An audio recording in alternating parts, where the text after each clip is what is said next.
anything means. No. It's a theater. Yeah. So I know what the script in the theater said.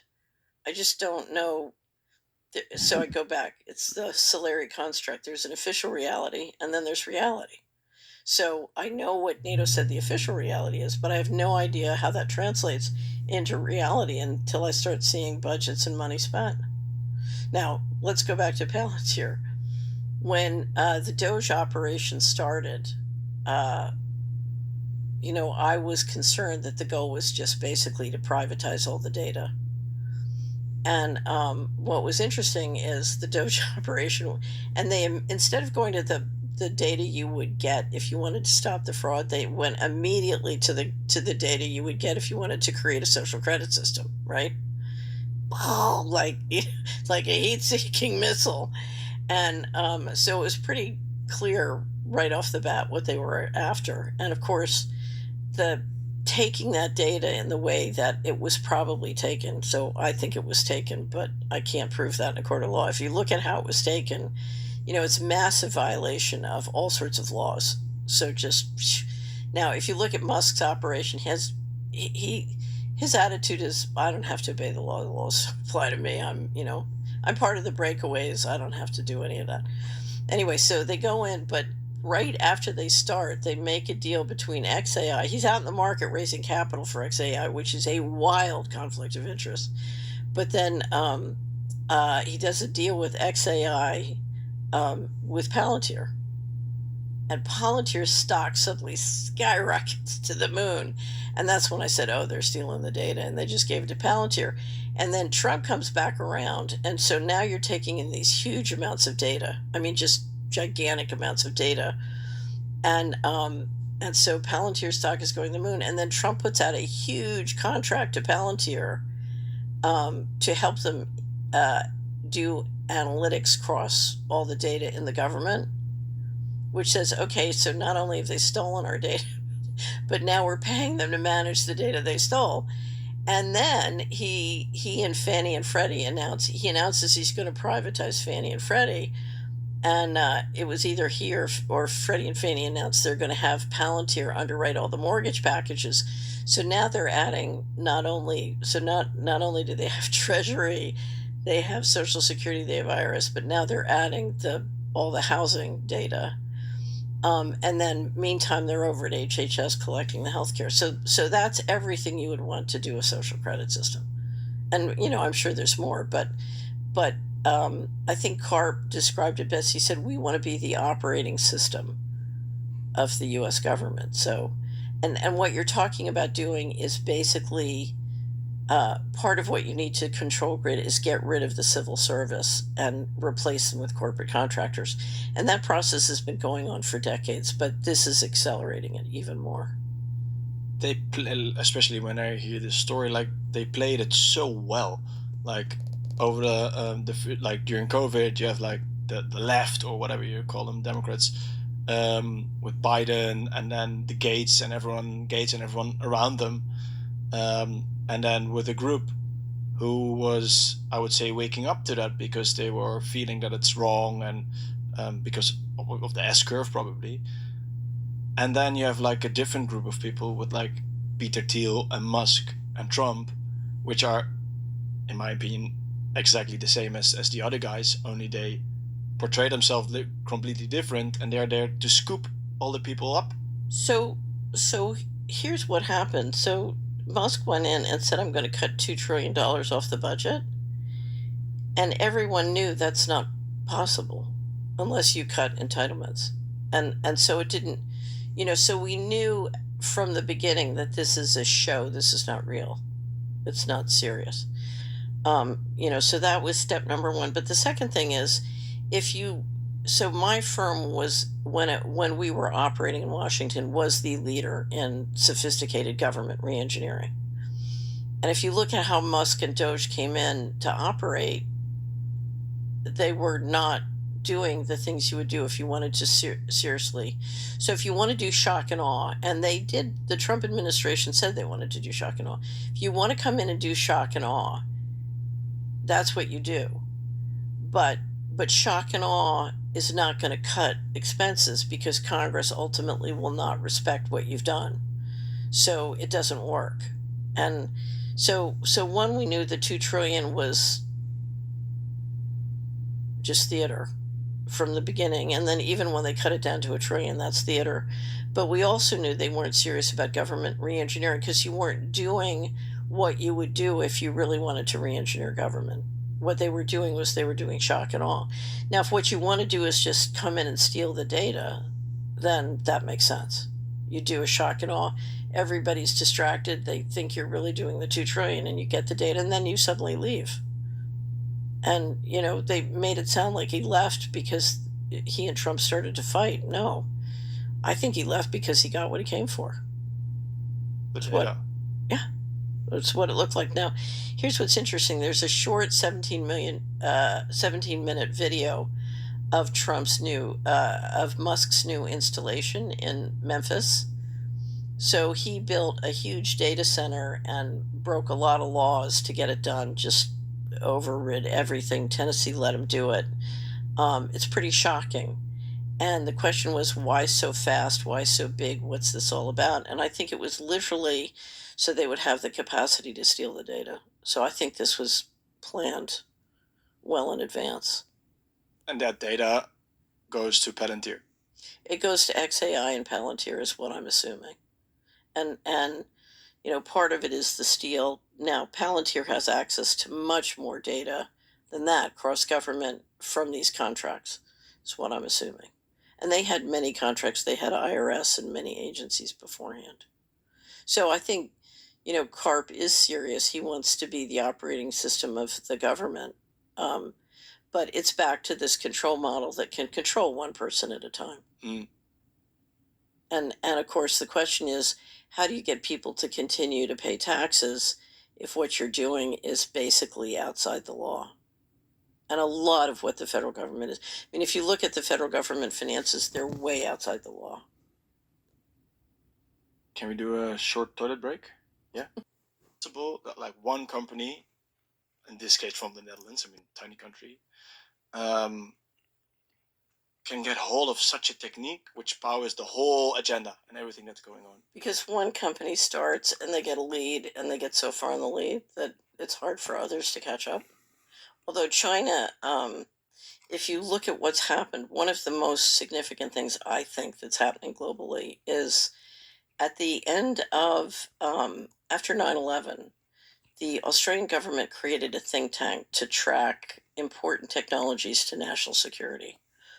And they ended up tracking 64 technologies, and they just published a new report at the end of at the beginning of the financial crisis, so 2008. There were 64 technologies they were tracking, and the US led in 54, I think, or 50, no, 57, and China led in 6. Last year, China led in 60, and the US led, I think, in 4, and China was expected to overtake them. Wow. Yes. And this is what is so shocking about both what NATO did and what the US is doing. Because basically, the tech bros in Silicon Valley are showing up and saying, because I think the deal was in the early, sort of mid 90s, you know, let us have big monopolies and we will assure global dominance in technology. And so we did. We allowed all these billionaires and we allowed all these big monopolies and no antitrust law, and basically they gave away the lead to China. So we said, okay, we made you billionaires, we let you be billionaires, but you know something, you blew it. And so now they're saying, oh, give us even more money and give us, a monopoly of the US government and give us, taxpayer money and give us free reign and we'll get your lead back. And why do we trust these people to get the lead back? Mm. I don't trust them to get the lead back.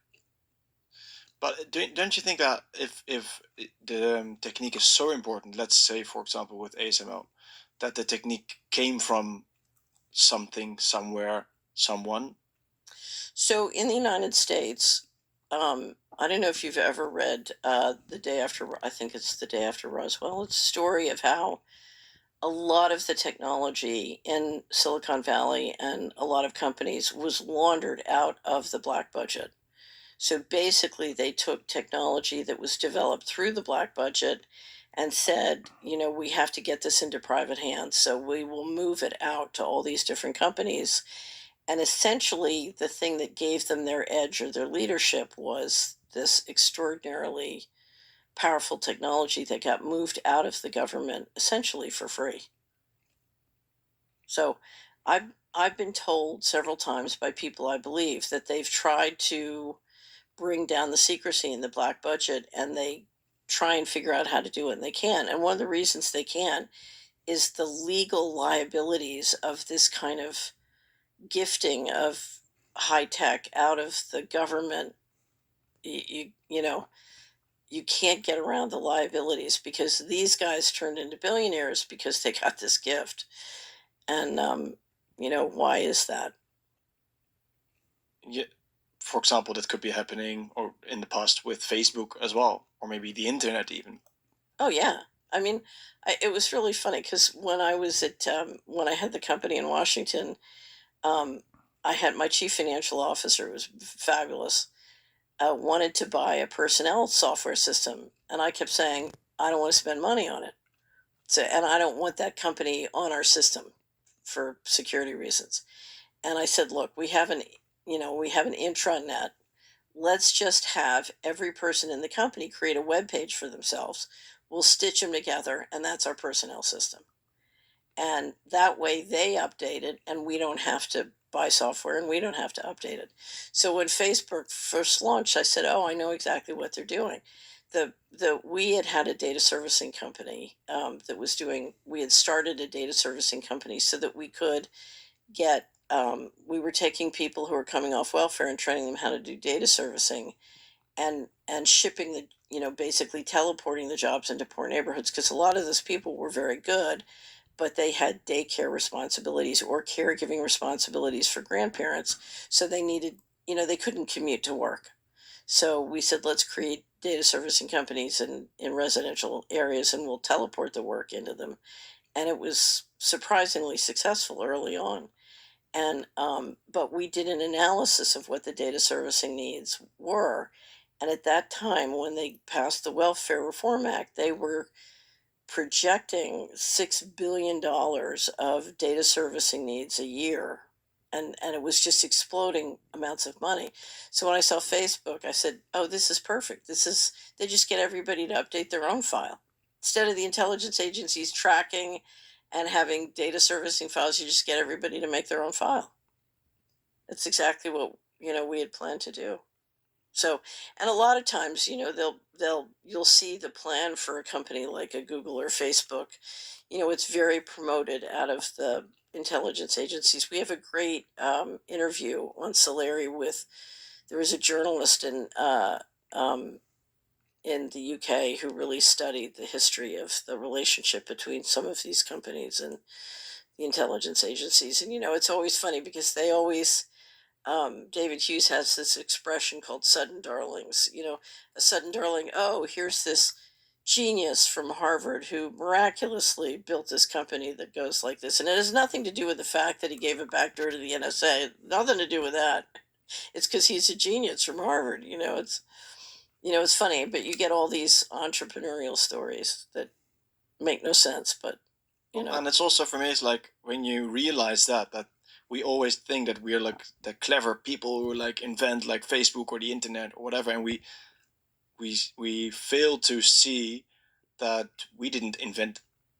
Or I don't think that we really invent anything of it. It was given to us so that we can use it for their agenda, and everything that we think is progress is only to yeah. So have you, I think I asked you this before, have you ever read Tim Wu's book, The Master Switch? No. Oh, so Tim Wu was a professor at Columbia, ran for lieutenant governor of New York, and he wrote a book called The Master Switch, which is a history of information technology.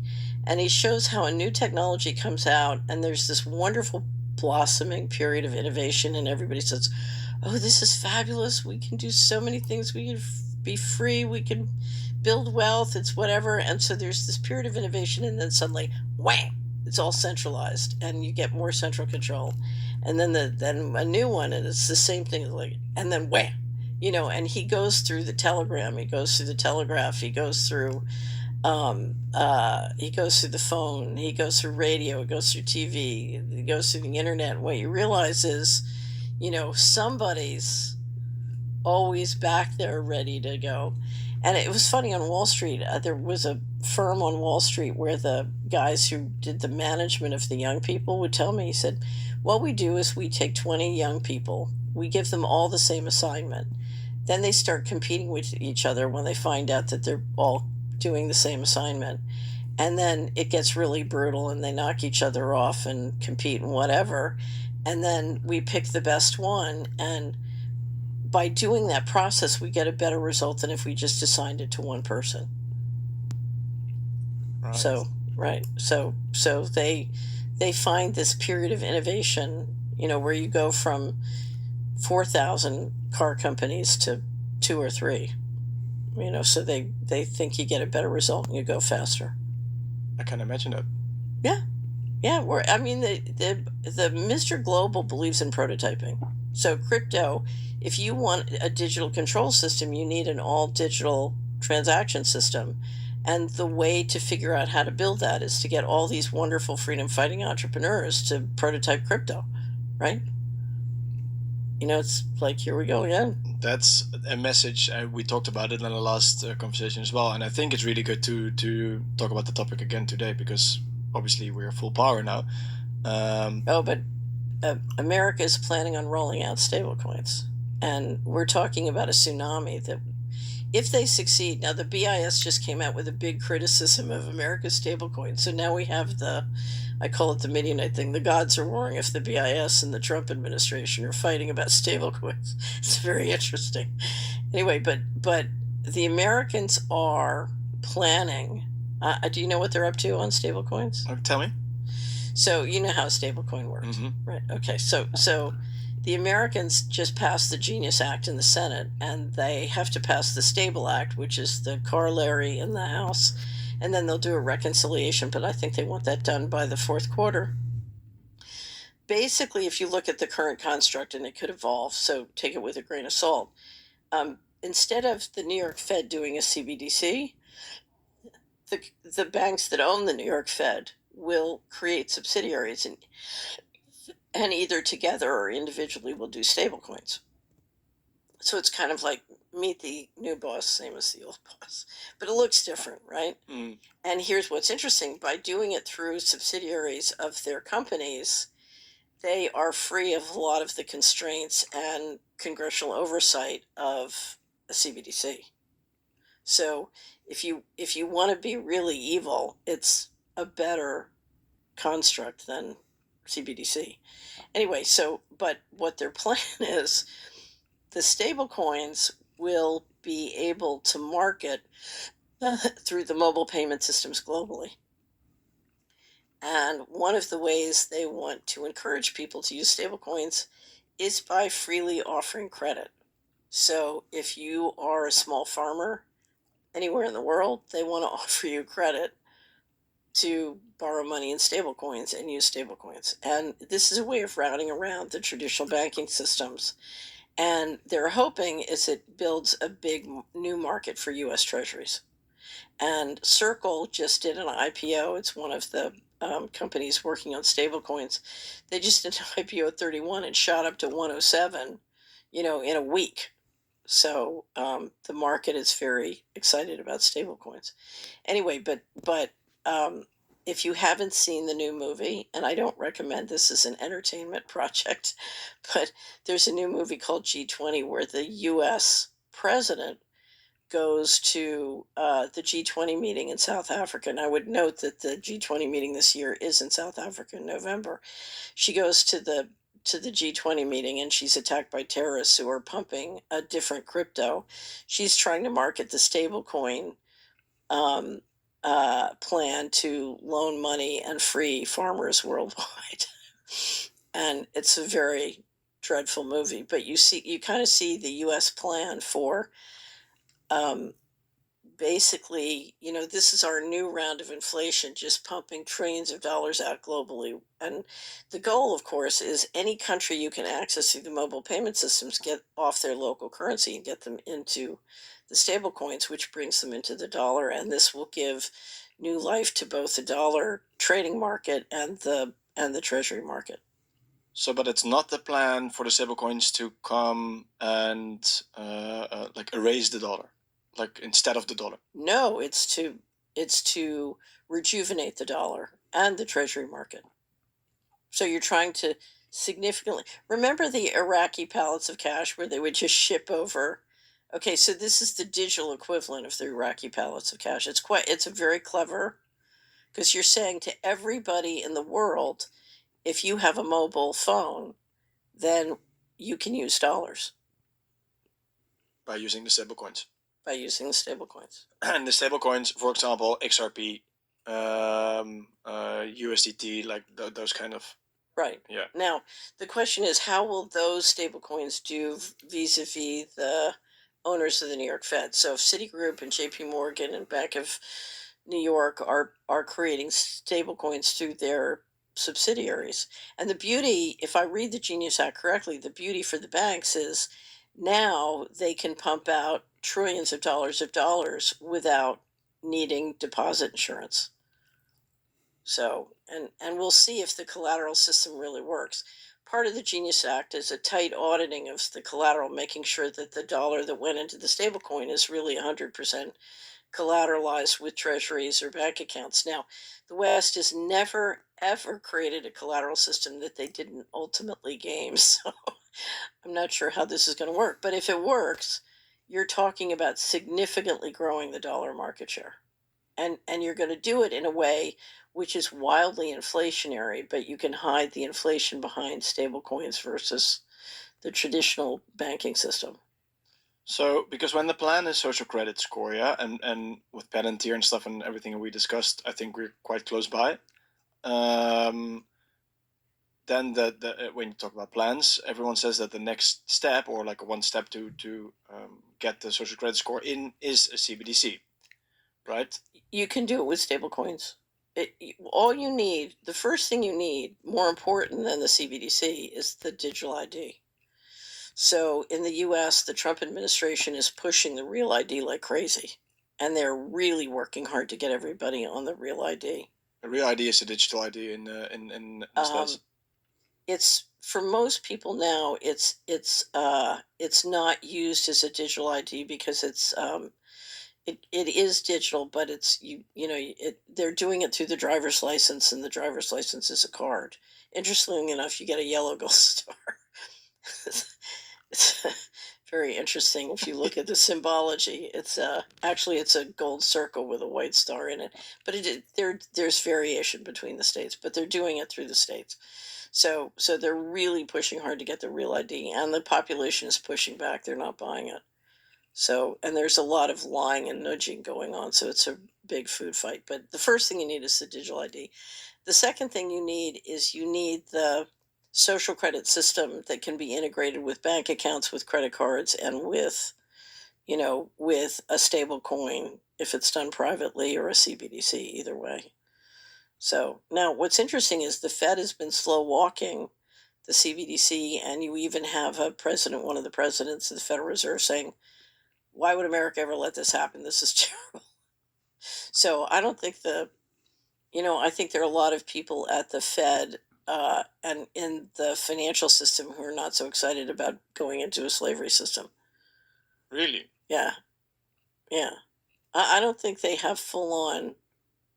Um, it's really funny because, and I know you experience this all the time, but I'm constantly seeing people say, when Fitz said this in 2017, I just said that can't possibly be true. And she said it in 2019, and I said, I really hope that's not true. And then she said it in 2021, and I was like, and now here I am, and it's like, oh shit, it's really true.